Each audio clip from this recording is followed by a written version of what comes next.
So it's Jacob, Next Big Thing Sports here, back with another video, this time with another MLB predictions video. In this video, we're going to be predicting the AL Central in a division that I think may be the most wide open in all of baseball. So I predict the White Sox to come in 5th place in this division. This might be the easiest prediction of the MLB offseason. The White Sox added a couple of guys in free agency, such as Mike Tauchman, Martin Perez, Josh Rojas, Michael A. Taylor, but a lot of those guys, they brought all those guys in on one-year deals. The reason for bringing most of those guys in is, yes, some veteran presence that can really help this team's guys. They can help them be a little more competitive, but also, if those guys are having good years, there's a really good chance all those guys could be moved at the deadline if they're having good seasons on their one-year deal. This is a White Sox team that was already historically bad last year, and they lost their best player in Garrett Crochet over the offseason. It's going to be another really tough season for the White Sox. In their lineup, they do have a couple of guys to maybe have some excitement about for White Sox fans. I think Colson Montgomery is a guy who could take a big step this year and be a really good player for the White Sox. Obviously, Luis Robert is obviously a really good player. He's just got to stay healthy for the White Sox. And also, can he get back to performing the way he was early in his career? He's took a couple steps back the last couple of seasons. A lot of people think that could have to do with the performance of the team, just lacks motivation. Hopefully, a big year out of Robert. Then Miguel Vargas, who got traded over from the Dodgers, was really struggled with the White Sox last year. Can he step it up? He was known to be a really good hitter in the Dodgers organization. That's why he moved up through the minor leagues, was because of his bat. Can he step it up and have a better year this year? But it's going to be a really tough year for the White Sox. So these next 4 teams in the AL Central are extremely close. I'm going to predict the Twins to finish 4th place in the AL Central. But the thing is the Twins could easily win this division if they stay healthy. And that's my biggest concern with the Twins is health. The Twins are a team who didn't do a ton in free agency. They did bring in Ty France on a 1-year deal. He had a little bit of a resurgence with the Reds in the second half of the season last year after getting traded. And also brought in Harrison Bader on a 1-year deal. I kind of like both of these deals. Pretty sneaky good signings for the Twins. They did lose some key contributors. They lost Max Kepler, and they lost Carlos Santana, who actually had a nice year for them last year. Kyle Farmer and Caleb Thielbar as well. Thielbar has been a guy who's kind of been a staple in their bullpen, a good lefty the past few years. But again, the Twins have a really good roster. I think the key for the Twins is staying healthy. The lineup looks really good on paper. Carlos Correa, really good year last year. Can he stay healthy and have a really good year? Matt Wallner is a stud. Another guy who just hasn't been able to stay on the field. We all know what Royce Lewis has been when he's healthy, and we all know what Byron Buxton has been able to do when he's healthy. Brooks Lee is a young guy who, if you look on Fangraphs and other places, is slated to start at shortstop for them this year. Can he have a great year? Trevor Larnach is another really underrated guy in that lineup. This team can really swing the bat if they can just stay on the field. And another thing, the Twins' rotation is gross. Pablo Lopez, Joe Ryan, and Bailey Ober is the top 3 in that rotation. You can stack that up with a lot of the rotations in baseball. That's one of the better big 3s in the entire MLB. And they have a guy out of the pen, if you haven't heard of him. Griffin Jax is one of the best and most underrated relievers in all of baseball. And we all know what Duran brings at that closer role. So they have a good bullpen as well, have some good pieces in the back end of that bullpen who can really be shut down. Health is just the biggest concern for this team. There's also just some really good teams in this division, but the Twins are right there. They stack up with these teams. I really hope the Twins can stay healthy and put together a good season. Like I said, they could easily win this division if they stay healthy and perform. So the next team I have is the Detroit Tigers, coming in, finishing 3rd in the AL Central. This is a team that I think what they did at the end of the year last year wasn't necessarily a fluke, but I don't think it was sustainable the way that they were running out. Basically having one starting pitcher to end the year and having bullpen games for the rest. But with that being said, I think they'll finish up around the same spot in wins as they did last year because I think they got better as a team.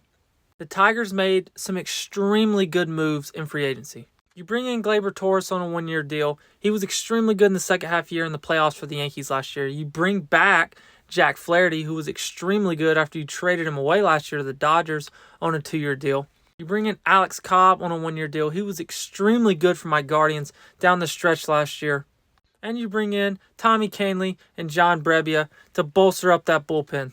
I think a lot of the Detroit Tigers' success is going to have to do with, can guys get better? We know what you're going to get out of Skubal at the top of that rotation. He has a chance to go back-to-back in Cy Young. He's gross. He's incredible. But you need more than one starter. What is Jackson Jobe going to give you? The young guy, extremely promising future. Can he come out and have a breakout year next year? You need some consistency from Jack Flaherty. Can Reese Olson make some improvements and be a steady mainstay in that rotation? And also Casey Mize, the former #1 pick. He's coming off the surgery that he had a few years ago. Can he finally recreate some of that success that he had a little bit early on in his career before he got hurt? So I do think there's some question marks in their rotation after Skubal. And again, it's the same thing in the lineup. You have some guys who showed some flashes last year, but it wasn't a lineup that still was particularly very good. It's young and exciting, but it's not very proven. Can Colt Keith improve? He's a guy who showed flashes last year. Jace Young, Andy Ibanez, Trey Sweeney, all these young guys who had some really good stretches last year, can they provide some consistency in that lineup? Tigers are a team who platooned at almost every position last year. Can they have some guys step up this year and where they can start all 162 instead of having to go with so much platooning? I think Kerry Carpenter is a guy who needs to hit every day. He's too good. They need to let him hit against lefties in spring training. He's too good of a bat. He rakes, man. He should be in the lineup every day. Coming in at second place in the division, I have the Cleveland Guardians. Now, on most accounts, this wasn't a great offseason from the Guardians. You trade away Josh Naylor. You trade away Andres Gimenez. Overall, I don't think the Gimenez trade was a terrible move. I think it was more of getting off his contract, and obviously they're hoping that Travis Benzana can come up hopefully soon and be their mainstay at second base, their first overall pick from just last year. And I like the sneaky good trade they did to bring in Luis Ortiz, kind of a move that's going under the radar, and you bring in Carlos Santana, a guy who even at his age still provides a lot of the power that Naylor did and still gets on base in an insane clip. Hopefully he can keep that up this year. And then the biggest move for the Guardians this offseason was bringing Bieber back, and Bieber's going to be healthy. Even though the Guardians lost a little bit in their lineup, I think the rotation will be better this year, which is still why I have them at number 2. And I also think some guys like Kyle Manzardo are going to step up and have some better years than people think in that lineup. I really like the rotation. I think if Bieber is healthy, I think Tanner Bybee is also really good. I think Gavin Williams coming into the year healthy is going to surprise a lot of people. And I think he's going to pitch to a sub-4 ERA, maybe even in the low 3s. I'm really high on Gavin Williams. And we all know about the bullpen. The bullpen is electric. If they get you down after 7 innings, they've probably got you. Emmanuel Clase, Cade Smith, Hunter Gaddis, those guys are incredible. I also think guys like Brian Rocchio, Kyle Manzardo, who I mentioned before, are going to have really good years on top of Stephen Kwan, who I think is going to be an all-star again this year. You know what you get out of Jose Ramirez.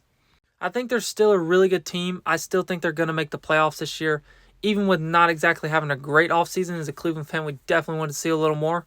But I do think the starting pitching will be better, and I think some of the young guys are going to step up, and they're still going to be a really good team. But in first place in the AL Central in 2025, I have the Kansas City Royals.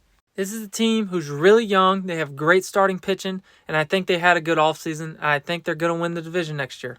I love the trade they made sending Brady Singer to Cincinnati and bringing in Jonathan India as another bat in that lineup. I think India is a really good player, and I don't think they necessarily needed Singer because they already have so much starting pitching.